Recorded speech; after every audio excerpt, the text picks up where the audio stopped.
Now this is how you can make vegetable oil in Icarus. Go over to your mortar and pestle right here and press F to interact. And in here you can find the recipe for the vegetable oil here. Now there are three different variations of how you can make it. The first one is 15 pieces of seed. The other one is 25 pieces of soybean or 15 pieces of avocado.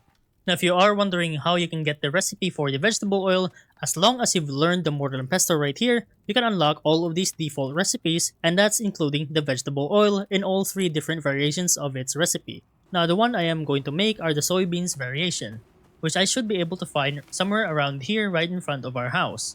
So just give me a moment to find them. Okay, now here are the soybeans, and I would recommend using your sickle. For example, right here I have my iron sickle to harvest this, so you can get a lot of yield. Now let me just get the rest of these, so I can make sure I can get a lot of vegetable oil. Alright, back over to the mortar and pestle right here, press F to interact again, and then hover over to the vegetable oil here, press max or however many you want, and then press craft. It should take about 10 seconds, and there you go, you finally have your very own vegetable oil right here. And that's pretty much about it on how to get vegetable oil in Icarus.